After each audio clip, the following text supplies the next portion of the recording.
dedicate staff to our marketing and selection committees, and, as on tonight's case, provide us beautiful venues to host our author event. It truly is town-wide. I'd also like to give a quick shout out to the Friends of the Fairfield Public Library, whose support makes this and many other library events possible. I also want to acknowledge Jen and Philip, our co-chairs, who have worked tirelessly over the past year to make this event something special. And also the Library Board of Trustees, who are responsible for an incredible public library. This year's selection, for me, was a fantastic choice. Beyond the writing. Two key things that resonated with me. First, it's a book of my generation. It brought back memories of my own life and my own youth. I recognized myself in characters, my childhood friends. It touched me in a really strong way. And it's done it like no writing is done before. Second, this book continues to linger in my thoughts. I know I will return to it. It's made that list of small books that I might read every year and have a different experience each time I read it as I go through the stages of my life. And I genuinely look forward to that. So please enjoy the evening. And I know many of us have been looking forward to it for some time. Thank you. And first section for Bumper.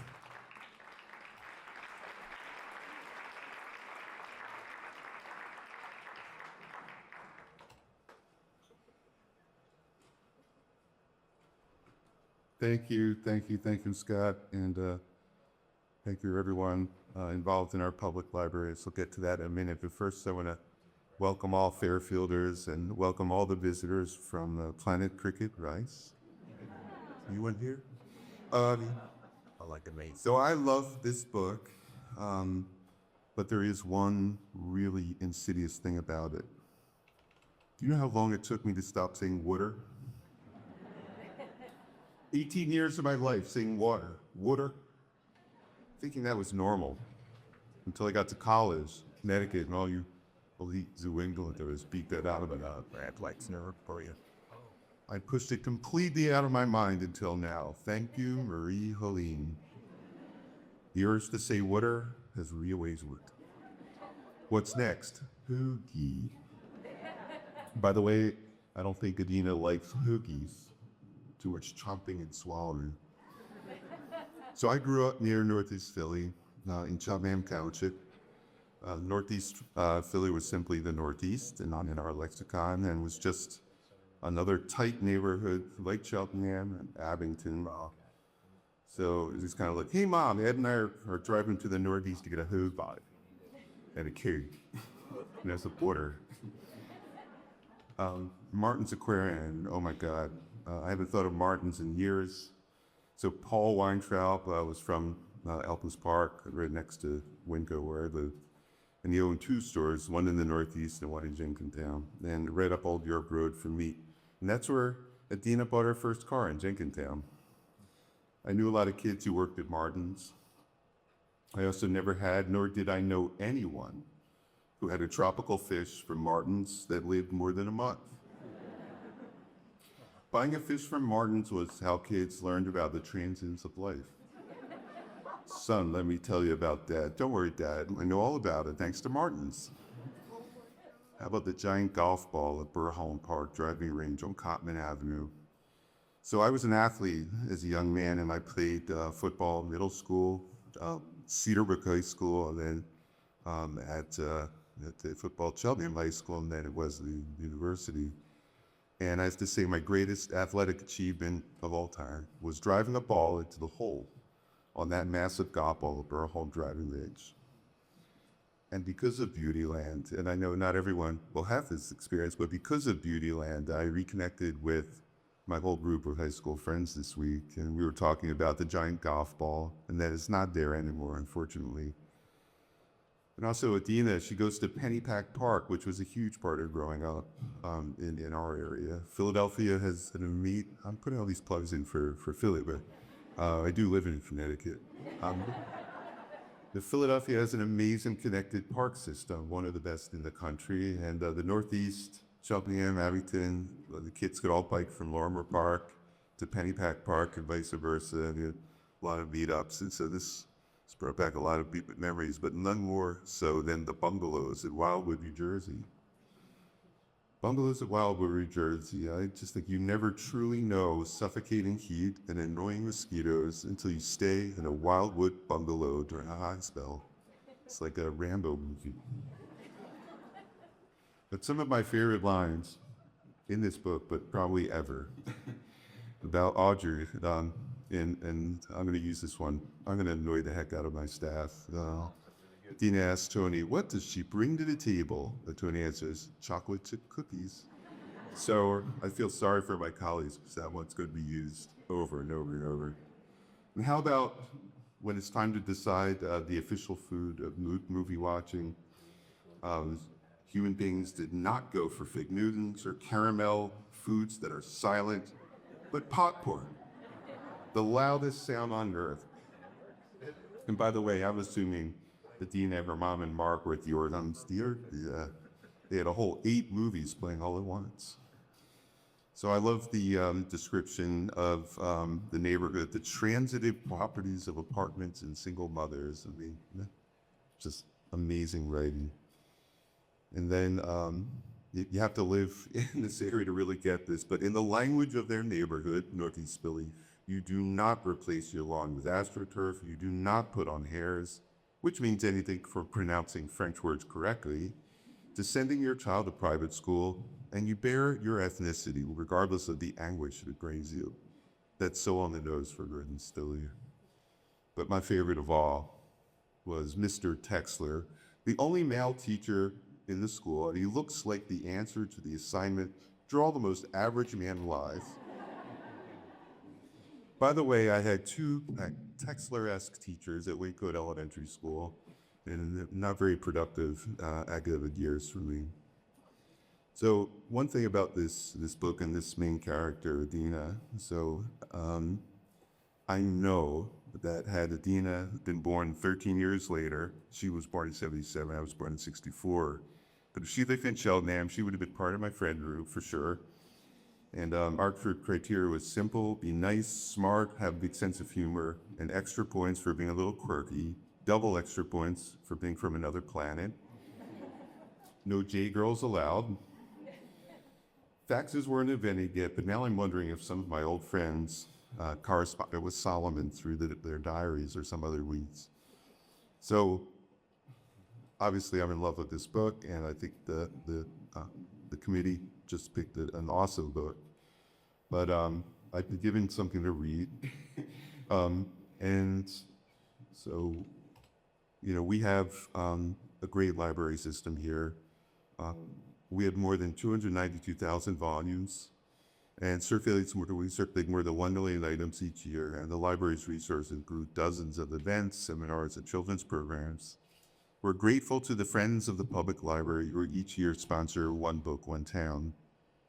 Okay, I gotta add something to that. When someone tried to ban books in this town, the Friends of the Public Library came out, I think 1,000 friends came out and made sure that didn't happen.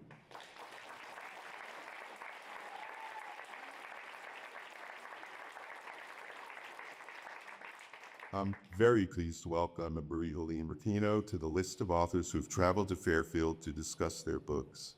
Hearing from authors adds immeasurably to our town's culture of appreciating the arts and literacy, and she just said she may be open to moving here.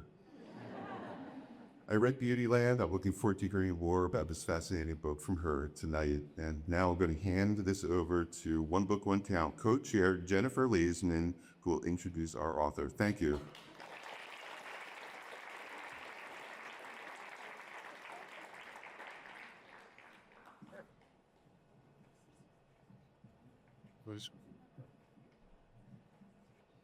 Okay. Good evening, everyone. My name is Jennifer Leisman, and I'm the head of Teen Services for Fairfield Public Library, and I'm a co-chair for One Book, One Town. I, along with my fellow co-chair, Philip Barr, the head of Adult Services, want to express to you our sincere thanks for all of you supporting the One Book, One Town program. for embracing the positive impact reading together as a community can have, and for trusting the selection committee to find a well-written book that'll stir thoughtful conversation. This year, the selection committee, composed of volunteer readers from the library, other town departments, and our One Book, One Town community partners, read and discussed a book a week for almost 2 months. Beautyland by Marie-Helene Bertino was the second to last book we met to discuss, and we knew we had found something special when we all couldn't stop talking about this book, its characters, how it made us feel, and what about the ending. Between our print and digital collection, Beautyland has been checked out 800 times in less than 2 months. So I know we aren't the only ones who want to learn more about this book and the amazing author who brought Adina to life and into our lives. Marie-Helene Bertino is the author of the novels 2 a.m. at the Cat's Pajamas, an NPR Best Book for 2014, and Parakeet, a New York Times Editor's Choice book. She's also authored the short stories collection Safe as Houses. She taught for many years in the creative writing programs of NYU, the New School, and Institute for American Indian Arts, and is currently a writer in residence at Yale University. Exit Zero, her second short story collection, will be published next month. Beautyland is a National Book Critics Circle finalist, a New York Times Notable 100, and one of Time Magazine's top 10 books of 2024. With that, I am thrilled to bring to the stage your 2025 One Book, One Town author, Marie-Helene Bertino. Thank you.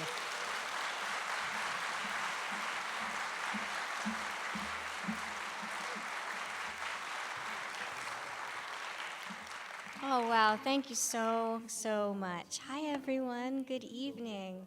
It's such an honor to be here, and thank you so much for those beautiful introductions. Thank you to Philip and Jennifer and Scott and Bill, who I found out tonight is a hometown guy. That is incredible.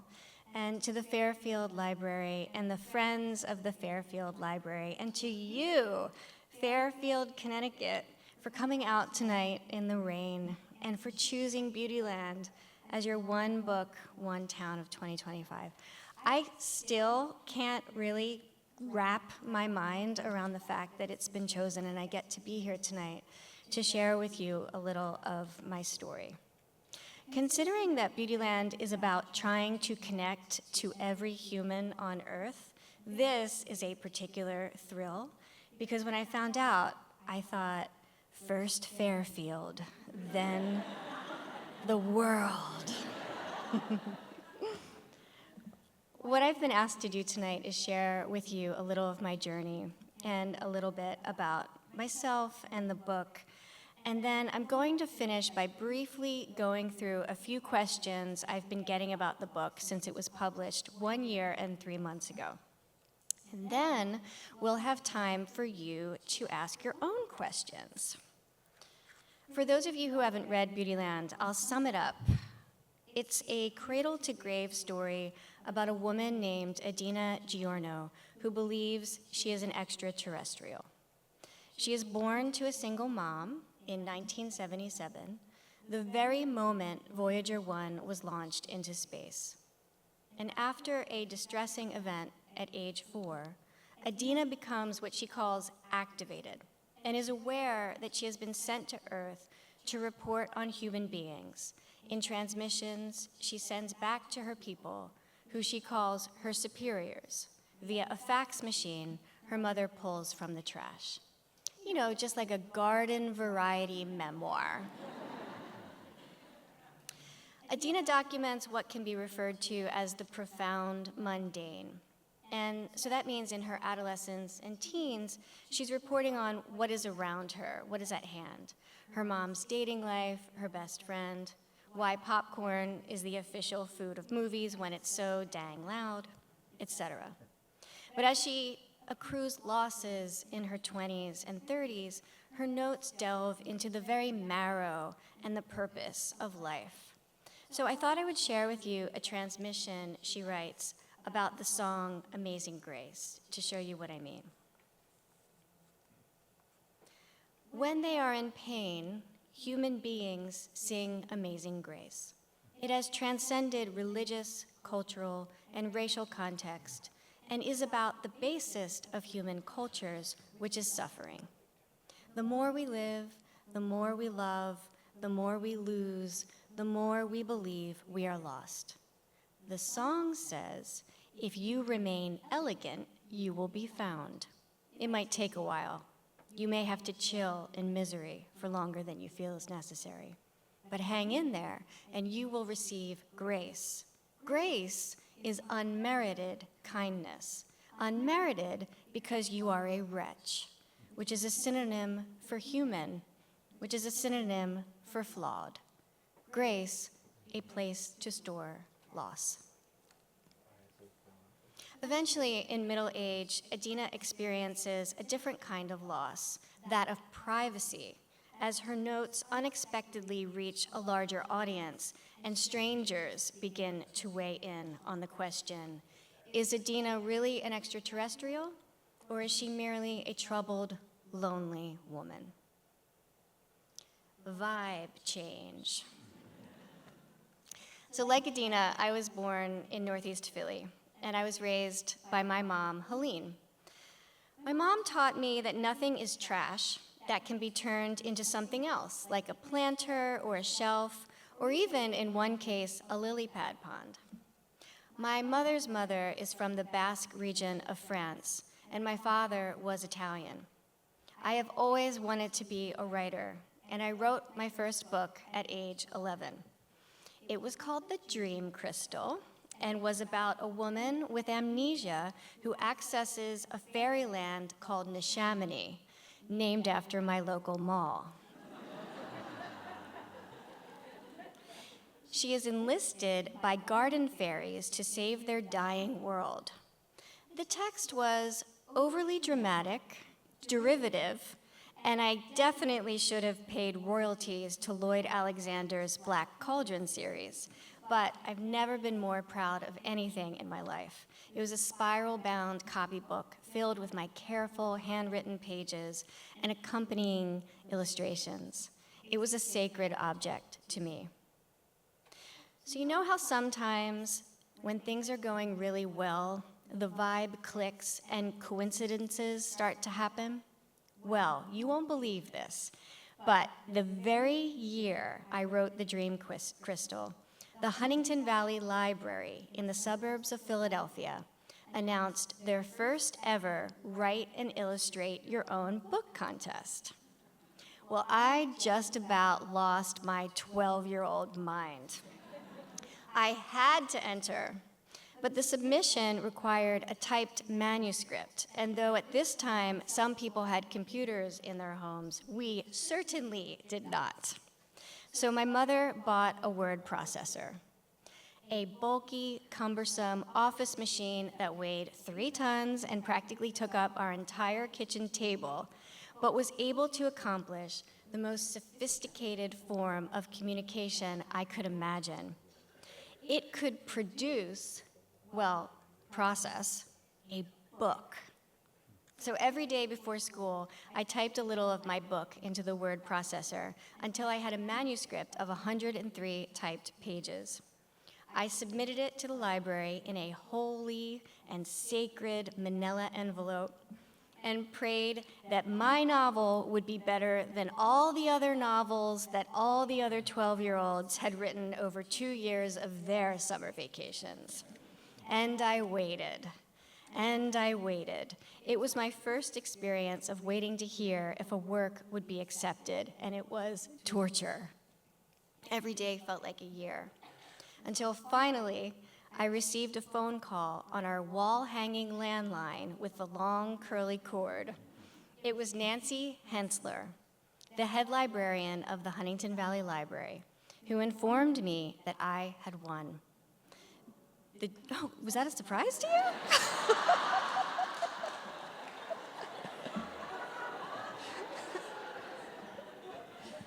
I did not expect gasps. I'm here. Clearly, the book won.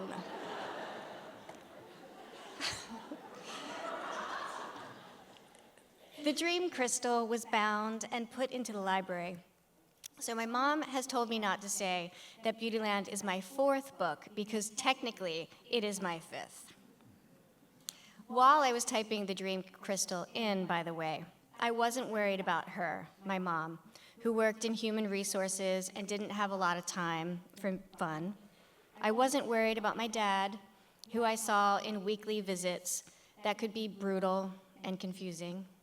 I wasn't worried about how much I missed my older brothers, who left our house as soon as they could. I wasn't even worried about my future, something that kept me up almost every night and tormented my sleep with nightmares. I didn't know how the world worked, and unlike my classmates, it didn't seem like there'd be anyone to really show me.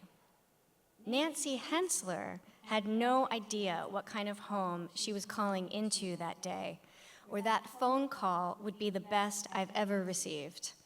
It would sustain me through so many hard times to come.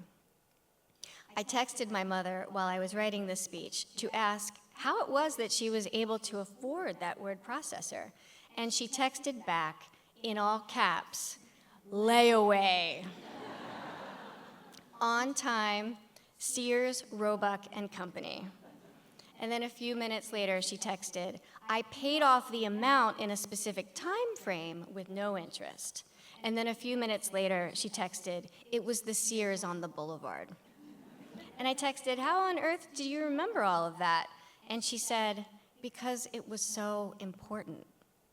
Heart emoji, champagne glasses emoji, dancing lady emoji, meme of Snoopy dancing. So my dream was to go to NYU for creative writing, and I got in, but we couldn't afford it. So instead, I went to where we could afford, and honestly, I was lucky to go to college at all. I knew I'd have to figure out how to be a writer without a lot of support, so eventually I decided I would just go where I knew all the writers were, and I moved to New York City. The rituals and routines of human beings, especially those who live in New York City, have always seemed odd and fascinated me. I created a folder on my desktop called Notes on Human Beings, and I would document things like, why do the words thaw and dethaw mean the same thing? Why can't anyone invent an ironing board that doesn't sound like a war? Why is any food instantly good if you just put it over rice? The roses that bloom at the mobile station, the ripples in my hair after sleeping in a braid, the strange derision over Yoko Ono. The idea for Beautyland was sparked over 14 years ago when I used these notes to write a short story about an alien reporting on the strange habits I was noticing every day. But after it was published in my first collection, that alien refused to let me go. And that folder kept growing. I added notes to it all during my 30s while working every single job in New York City. I worked as a retail clerk for Anthropology, a biographer of people living with traumatic brain injury. I was a data entry clerk for a company whose business I never understood, but that now I think was on the severed floor of Lumen Industries. I worked as a receptionist for a boss who was so concerned about people microwaving salmon, he wallpapered the tiny kitchen with photos of salmon with giant crosses over them. I took notes, I walked the city, I fell in love, I adopted a dog. I said goodbye to friends who gave up on the city and moved back home. One of my favorite things to document were the phrases some of my workout instructors would yell during class at Crunch Gym in Brooklyn. And I kept a running list of motivational phrases like, almost village is close to nowhere land, and that's not your karmic fish to fry, and I care about your butt. And eventually there were so many notes that a character began to glimmer around the edges. someone who was at a distance from the world so could see it with an offbeat and clear perspective. And I wondered if I could write a whole novel from this. Like I'd done with my first collection and my first 2 novels, I wrote Beautyland by hand at first. Then, every morning before work, I typed a little at a time into a Word document. Like the dream crystal, whenever I'm writing, I can leave the troubles of the everyday world aside. But to hold down a whole novel, the alien would have to have a name, a job, a neighborhood. I realized I had to give her what Shakespeare calls a local habitation and a name. Now, by that point, I had been told directly and indirectly, offhandedly by strangers, and sometimes by people who loved me, that my experience was not the stuff of literature. Northeast Philadelphia, for those who have not had the pleasure of going there, is an urban sprawl with strip malls and mini golf courses and Acmes and auto zones, places where so much of the business of our lives are conducted, but we rarely see in novels. I wanted to look at it until it became significant. So my instruction to myself was, see if you connect AutoZone to the stars. I decided to set the novel in what some would consider an unlikely place, but I knew was just as likely as anything else when viewed from the cosmic perspective of 300,000 light years away. So my alien would live in Northeast Philadelphia, and she would be Italian-American. Italian-Americans occupy a complicated place in the American creative imagination. I would get made fun of a lot for being Italian, as if I was some kind of mafioso, when really I was this awkward, crafty, buck-toothed strango. But I had never read a story that featured an Italian that wasn't in some way linked to the mob, and I hadn't known any story that featured an Italian-American woman, because this was before the movie Moonstruck. I feared writing about my Italian-Americanness because of the stereotypes, and because I worried it wouldn't be relatable. But I have found in my career and in my life that when I feel scared of writing something, that fear usually gives me my to-do list. Instead of avoiding it, I thought, I'm going to turn toward it and lean into it as hard as I can. So I wrote on an early draft of Beautyland, "Be Italian." And I decided to invest in this simple, terrifying concept. The more specific I was about this alien, the more people would relate to her. So she was born, or landed, depending on your perspective, in Philadelphia. But it took a longer time to give her a name. My friend, Adina Tauvey Goodman, was a nonfiction writer and a lover of pies. In her kitchen, she had a framed painting of a quote. It read, "If you wish to make an apple pie from scratch, you must first invent the universe." This was said by Carl Sagan, an astronomer whose work became crucial to me as I researched this book. In 2018, my dear friend Adina passed away from cancer at age 31.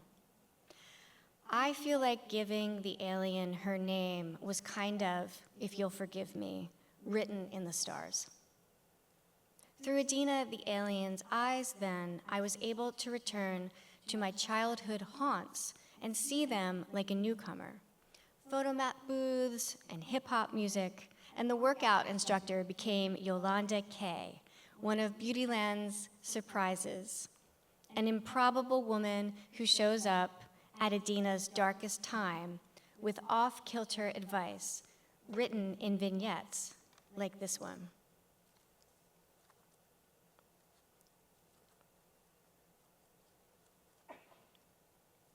When you're sitting on the couch eating guacamole and listening to Beyonce, I want you to think of me. Reach like it's the first time you've ever reached for anything. Imagine your abs cinched up like one of those old handbags. This is called the zipper. It means zipping up the goodness of the practice. One lunge for your mother, one lunge for your father. I care about your abs, but this is about your brain. Go deeper, stand on the ceiling, think about that, go there. This is called the zipper. This is called the zipper. Thank you. Perhaps the biggest surprise of the book, though, was Adina's mom.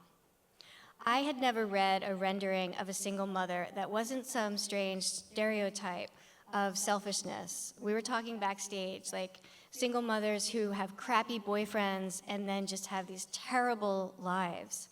Well, I wanted to render a single mom who reminded me of my own.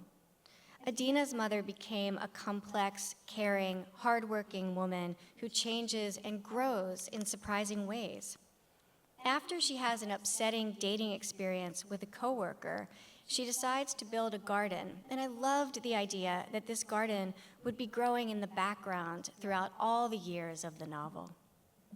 But what about connecting AutoZone to the stars? Well, at the end of the red supergiant section, Adina leaves home and premisses her hometown in this paragraph. The trip is only 2 hours north, but as she navigates the nebulae of lanes on the BQE, honking and merging and driving offensively like Dominic told her, Statue of Liberty dodging her between the unfamiliar buildings, she feels light hours away from her landmarks. It is her third and final lost home. Comets and her mother's lilies, Auto World and the stars. So Adina is 100% human and 100% other. I know those percentages don't add up. But here's the thing. I'm always surprised when readers assume that any woman who feels extra to the terrain must be labeled in any way not realistic. I grew up going to the Catholic Church, where we were taught to pray to someone who was simultaneously all human and all God. The infrastructure for Beautyland and speculative fiction then was built out in me since Roman Catholic school.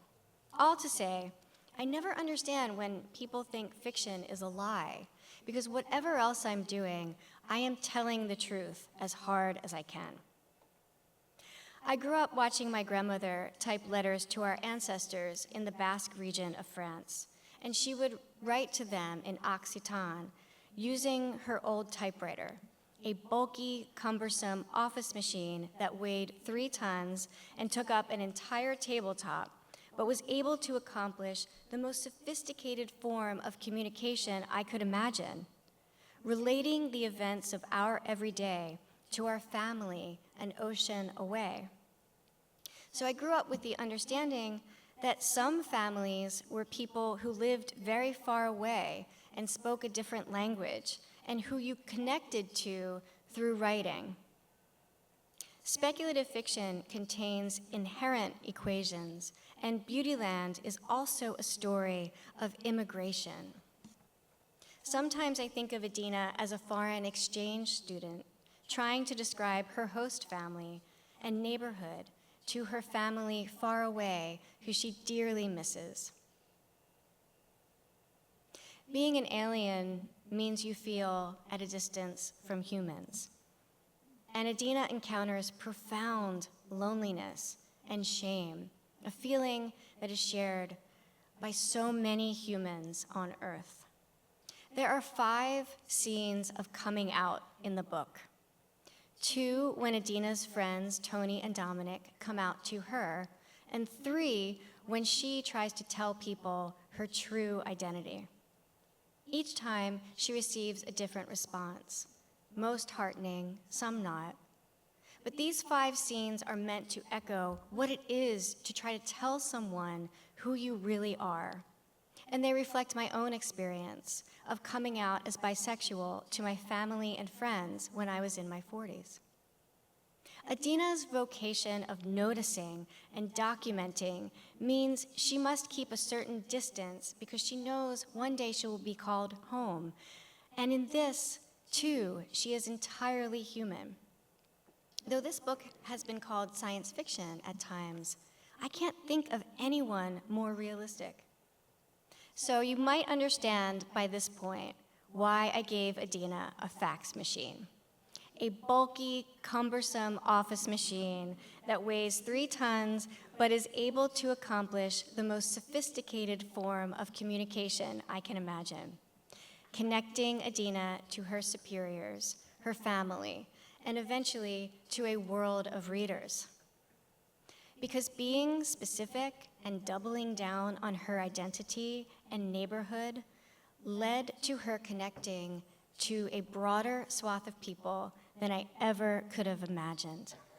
Now, a year and a few months after publication, I've been amazed and humbled by letters and emails and videos and Snapchats from people from all different walks of life who relate to my dear, beautiful newcomer friend. Before I invite you into the conversation to ask your questions or yell at me that I've gotten everything wrong about life on Earth, I'd like to briefly go through a few frequently asked questions about Beautyland I've received over the year I've been doing readings for it. Number 1, is this book a memoir about your childhood as an alien? Yes. Number 2, Adina has misophonia. Do you have misophonia? Yes. Misophonia is an adverse reaction that can be extreme to certain noises, and hearing people eat used to send me into a rage. I've worked on it, but I still can't listen to someone eating a bagel in a quiet room. 3, is Adina neurodivergent? Yes, but she wouldn't have been diagnosed in her lifetime, nor would contemporary understanding have caught up to her. So I would never offer an official diagnosis at the risk of fostering too easy metaphors. I've received many, many emails from other neurodiverse folks and folks who inhabit bodies of difference who've related to Adina, and for that, I'm very grateful. 4, what's up with The Little Prince? The Little Prince, for those of you who've read Beautyland, is stitched throughout the novel like a yellow thread. That book contains my favorite dedication and my favorite ending, an ending which requires the reader's participation. Depending on what you believe, the rose in The Little Prince either lives or is eaten. And at different points in my life, I've read it and thought, oh, the rose totally lives. And at others, I've been certain, oh, that rose totally gets eaten.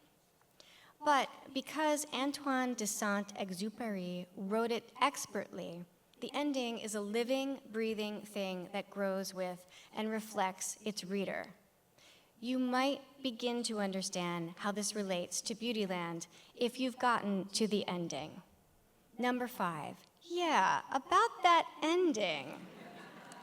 What's up with it? What happens? Why did you do this to us? To answer that, I'd like to talk about another totally non-controversial ending, the series finale of The Sopranos. What the ending of The Sopranos and Beautyland have in common is that, to me, neither of them are ambiguous. Shot by shot, it is very clear what happens at the end of The Sopranos. And even if it wasn't, which it is, the entire season leading up to the moment at the end dropped hints about that ending that were about as subtle as a lightning strike. Characters would literally say things like, "You never know, Tony. At the end, it's just silence and dust. Comes out of nowhere, blackness. You could be eating in a restaurant with your family, say. A popular 70s tune on the radio. I don't know, like something from the Steve Miller Band or Santana, or a group that's made up from former members of both of those groups. And bam, blackness. Though I think the ending of Beautyland is similarly clear, a la The Little Prince, I think it depends on what you believe. And it can be argued.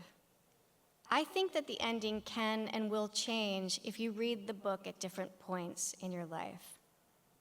At other points in my life, I might feel differently about what happens. Now that Beautyland is out in the world and I am just one of its readers, like everyone else. But whatever you think it is, it is. 6, do you believe in aliens? That's easy, yes. 7, what a relief. So we're not alone in the universe? No, but I do wonder why we're so concerned with connection to other planets. Instead of looking to the stars for other beings who will help us understand the human project, I think if we look to each other, if we give our attention to the sacred, humble, lowly, brilliant habits and rituals of our everyday, we might be able to build the connection we so desperately long for right here on Earth. And we might not have as much anxious energy driving us out into the universe to put Walmarts on Mars. 8, do you believe in humans? Now that's a harder question. The truth is, it depends on the day. One thing I can't believe in is how humans inflict themselves on the natural world, and how we seem to want to be what Sicilians would call strong on everything. Like Carl Sagan, I'm not a speciesist. I don't believe humans have the right to destroy every other species. But I believe in certain humans very much.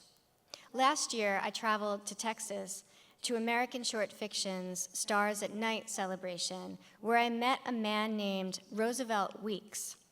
He currently directs the Fort Bend County Library System down there, and he is directly fighting those who ban books. He talked about witnessing firsthand the transformative power of libraries in enriching lives. He is beloved in Texas for good reason. The people who would ban books, whether they know it or not, are cutting off lifelines for those of us for whom books are a means of survival. And the people who are fighting book bans are my heroes. Librarians and teachers are my heroes. 9, I know an Adina in my life. What can I do for them? If you know a kid who, like Adina, feels in exile at home, and I'm particularly thinking of kids who inhabit a body of difference, LGBTQ kids and kids of color, kids who come from at-risk communities or are learning the world with disabilities, one simple thing you can do is get them books.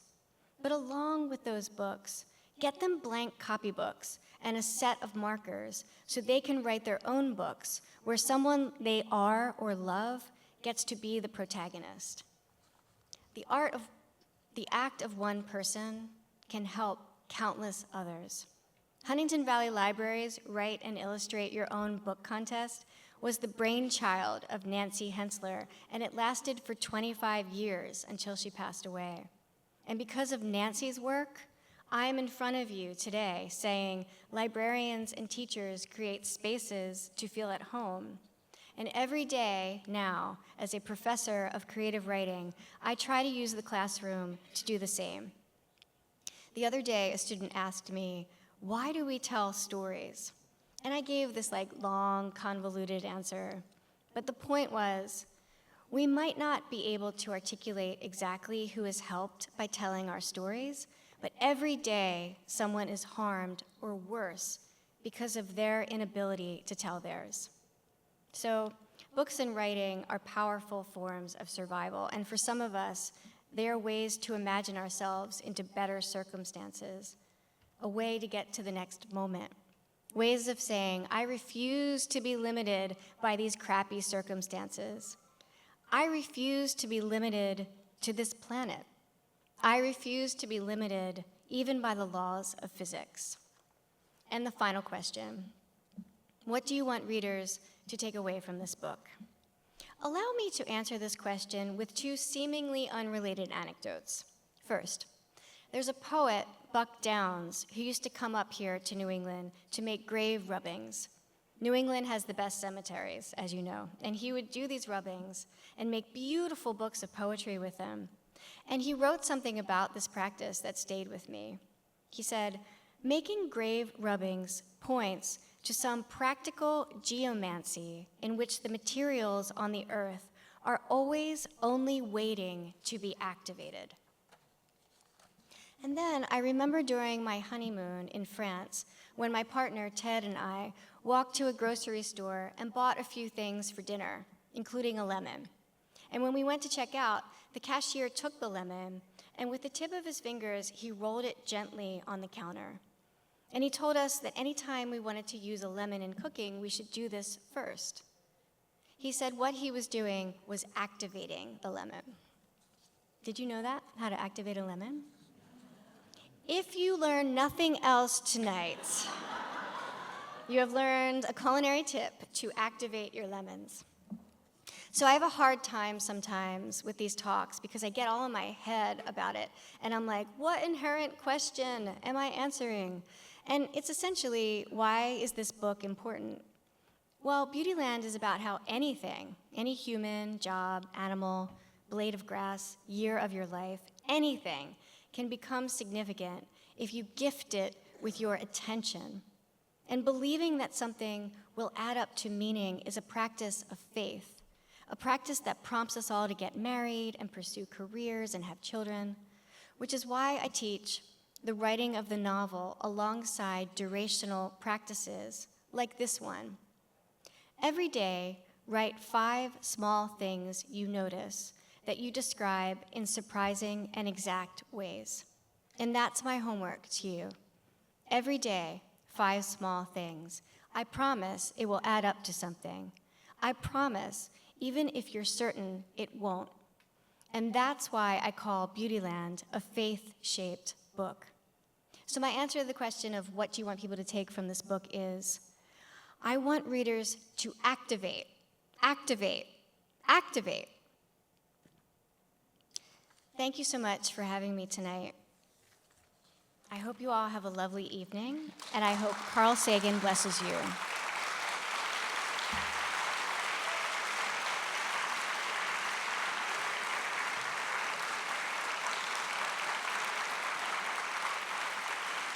Thank you, thank you. Thank you so much. If you've read and liked Beautyland, please do go on Goodreads and leave a positive review. I won't read it. And if you've read Beautyland and you don't like it, please feel free to totally skip it and not tell anyone at all about it. Thank you. So now, if anyone has any questions, I'd be delighted to answer them. I think we're going to turn the house lights up, and I'll repeat the question if you want to yell one out. I'm not quite sure how this works. Matt? Oh, Matt, okay. There's a microphone. That gentleman over there has it. So if you have a question, you can raise your hand. Wow, it's loud. There's microphones on both sides, so if you want to pick people with questions, we'll go bring them the microphone. Okay, great. So you can raise your hand if you have a question. So I will wait. Oh, there's one in the very, of course, there's one in the very middle. You'll have to duel it out. Yeah.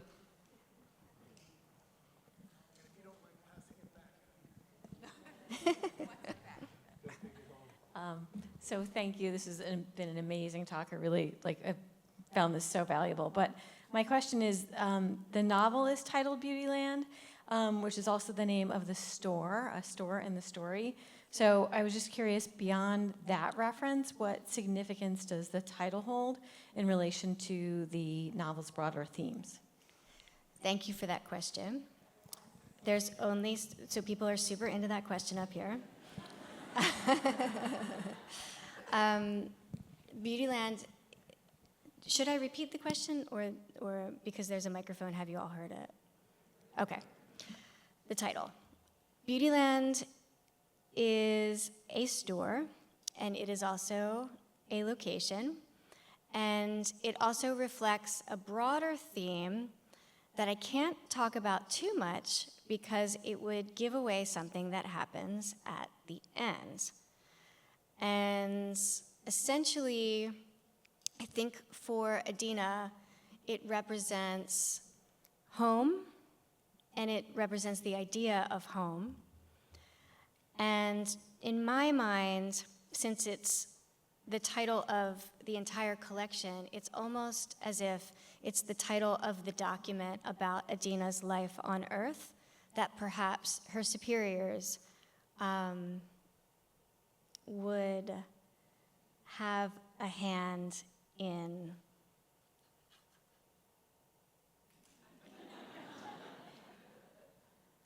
With.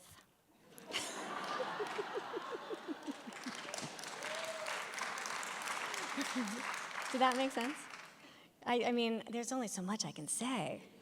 I don't like to ruin people's experiences of reading Beautyland, but if you asked that question for a specific reason about a question at the end of the book, the answer is yes.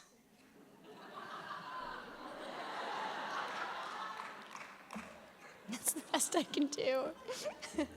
If I could wink, I would wink, but I don't know how. There's a question back there. Thank you so much for that question. Yes, hi. Do you have a papillon? Because I have a papillon, and your description of the papillon is so spot on in addition to all the other things you wrote about, so I just need to know. No, I do not have a papillon. I have 2 papillons.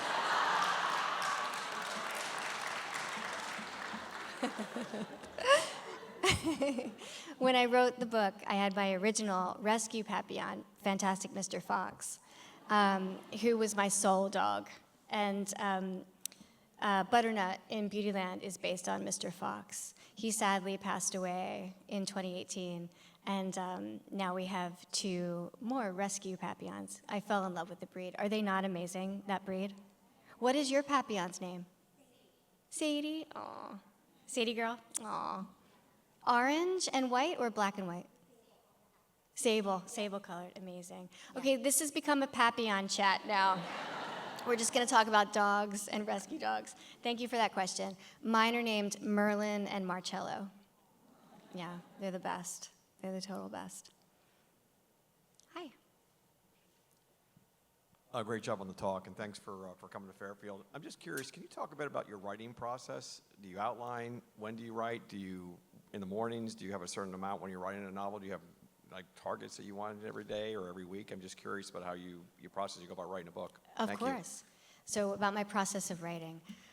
If I have my druthers, I love to just wake up and immediately start to write. I very rarely have my druthers, though, so I've learned how to write around anything, obstacles, all of the jobs I've listed, all the jobs I didn't list. And now I just teach, which is wonderful. And I find that I can write in the morning. I don't outline because I like to just follow the characters and allow them to surprise me.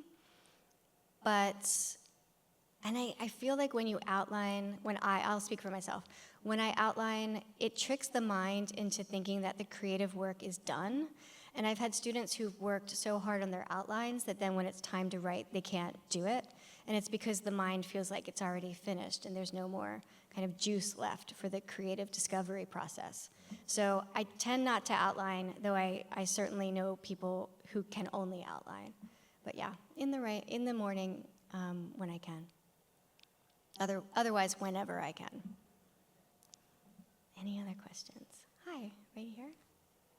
Here's the mic. Oh, thank you. Obviously, communication is so important in the book, how she communicates to her superiors, how she talks to her friends. But I noticed throughout the book a couple of times, you said you watched people and you noticed a lot of things. You mentioned the shallowness of human communication when somebody would say congrats instead of congratulations. So you must have found that annoying in some, maybe I'm asking, because that you specifically pointed out The word idiosyncrasies. congrats. Yeah, and just how people's communication was so disingenuous. It can be disingenuous, yeah. Do you have a similar problem with the word congrats? I just find it, why can't you say congratulations? What is it to you? It's 2 more congrats, like, why can't you just finish the word? Yeah. Especially when it's like, And why can't you smile when you say it? why can't you smile when you say it? Oh, you're worse than me. That's amazing. Yes, I do have a problem with the word congrats. And it's funny because, you know, when Beautyland was published, and since then, people have written, you know, in Instagram comments or in person, and they'll say, congrats on the book. And I think, you haven't read it.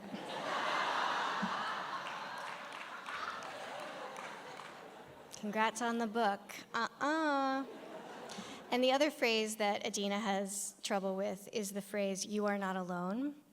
So essentially, Beautyland was my way to be able to speak directly about the world, my way, you know, Marie's way, to comment on things that I've loved or that have driven me crazy for a really long time. And the you are not alone thing is one of them.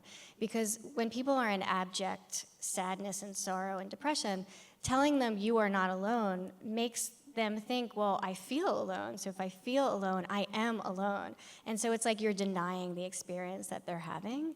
And so Beautyland was my way of griping, essentially. It is like one long, you know, Festivus, is that the holiday where you complain? Yeah, it's like, it was my way of saying, stop saying congrats. But yeah, thank you so much for that question, because no one's ever asked about that congrats before, and I've always wanted to say in public, stop saying congrats. Oh, hi, there's a hand right here. Hi. Hi. I have two questions if there's time, but I'll just ask the first one first. In the book, you talk about how Adina comes to the realization that aliens or humans evolved, but then I feel like it was only touched on very briefly and not elaborated on. Was that intentional? Was it something you thought about going into more, or was that make it too science fiction-y? I guess I'm just curious. I had a dream. What happens to her in the book was a dream that I had, where I was shown an evolutionary chart where humans continued to evolve and eventually looked like the alien icon that you always see. And in the dream, I was like, oh my God, I figured it out. Like, I figured it out. And I usually don't remember my dreams, but I remembered that one. And so I figured, oh, that would probably happen to her, and her superiors would kind of solve that enormous mystery, that all of like the aliens that you see in like the National Enquirer, like the pictures of them, that they are just us later. I think that's probably written about much more articulately by people other than me. Like I don't think I'm the first person to think of that, but it was a dream that I had, so I put that in. And your second question? We have time. Thank you. I was getting the mic taken away, so I thought that was a signal that That was a one pretty per strong person. signal. How come you chose to make Adina asexual and her two best friends homosexual? Was there like an intention with that? Well, they're all queer in certain ways. And it's interesting. I consider Adina to be aromantic. And aromantic is on the ace spectrum, but it essentially means like the kind of excitement and passion that some people get from sexual relationships, intimate relationships, they receive from their friends. So essentially it just means like their whole world is their friends. And I thought that that was appropriate for Adina. And her friends and Dominic and Tony are gay because they're gay, because people are gay. Yeah. You know, everybody's gay. I'm gay, everyone's gay, yeah. Oh, hi. Yes, there's a question right here. Absolutely. Hi. Hi. I went to the library's book club that discussed your book, and it was wonderful. And I keep waiting for somebody to ask the question, and nobody has, so I'm going to ask the question. All right. And I want to know if it's related to the wink wink. So I know that we can't give stuff away. Okay. So in relation to the wink wink question, Okay. I found the point of view choice fascinating. Sometimes it was Yes. close third, and sometimes it wasn't maybe really not close third. It was quite far third. So, is that a question to ask, or is that giving away? Yeah, it's giving away It everything. is. But what is it? There was that wavering point of view, which was fascinating to all of us in the book club. Yeah. And we were trying to figure out if there was like a thought. I'm sure there was thought behind it, but if you could articulate whatever you're able to articulate on I'd the love thought to. behind the differing point of view. I'd love to. Thank So the short story was written in first person, and the first draft of Beautyland was also in first person. And the highlight of the short story was the voice, actually. It was this really like jazzy, not jazzy, like a compelling, honest, direct voice. And when I tried to write the whole novel that way, it wouldn't sustain. I couldn't sustain the voice throughout 300 pages. And it was a real pickle. And I went to a writing residency with my friend, Amy, and she was going gangbusters on her novel. And I got there and I hit a wall with Beautyland. And I realized this isn't working. This novel is not working. And considering the premise is already bananas, I have to nail this tone. Otherwise, it's just too many things floating in space, literally and metaphorically. And I thought, well, what if it's the person? What if this book should be in third person? And so the first day of the residency, I just thought through the first page in third person, and I realized nothing about it would change. And additionally, it would bring out all of these other observations that I could make. And then I realized I had my ending, because I had also been struggling with the ending in first person too. As soon as I started typing it in as third person, it was like a magical, like, shivers all over. I knew exactly what the ending was. I knew who was telling the story, and I knew what I had to do. And the book completely fell into place, and that's when I realized, okay, I think I can do this. So it was just that simple but labor-filled shift of retyping the book into third person. And that's why the end is what the end is. And that felt really magical to me. Yes. Hi. Thank you for that question, and thank you for the discretion as well. There are two questions. Yeah. Are the J girls based on your own experiences? No comment.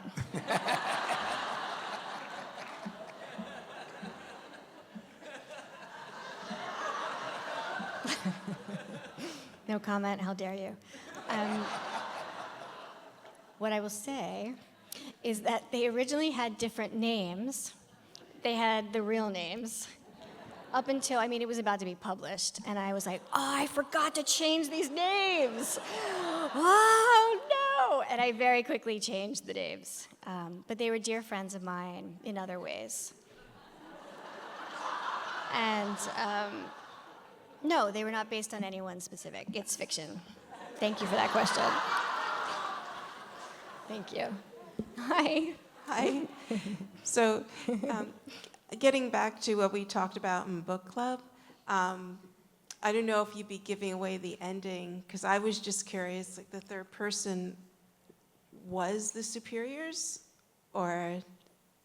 So Tony is having pizza with his family in a restaurant, and Journey's Don't Stop Believing is playing above the speakers. And one shot is his family coming into the, it would give everything away, I'm sorry. I'm so sorry, but don't stop believing. There's a question in the very middle.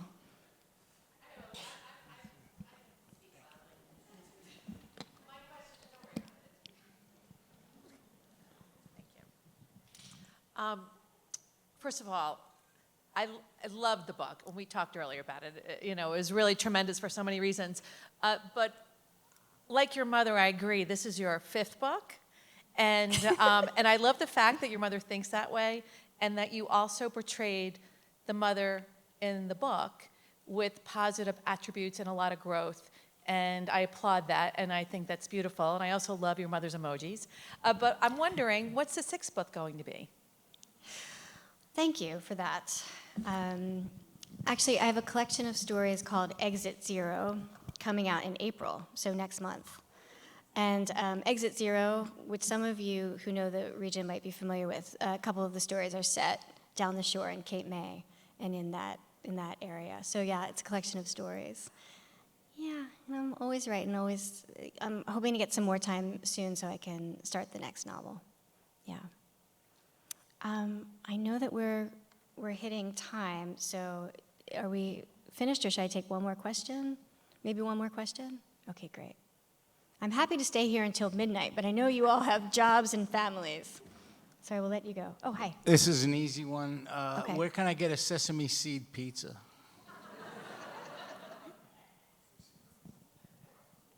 Oh, in the book, yes. I was like, how? Is that an easy one? Oh, yes, right, they eat sesame. So there was a restaurant in Carroll Gardens, Brooklyn, that served sesame seed pizza. I hope it's still there. And actually, with my friend Adina, the real Adina, she and I used to go on dates to that place. I'm forgetting its name, I'm sorry to say. And we would split a bottle of red wine and a sesame seed pizza. So it has a personal significance too. It's a real thing, yeah. My reaction to the contrary, because I had forgotten about it, but yeah, it's a real thing.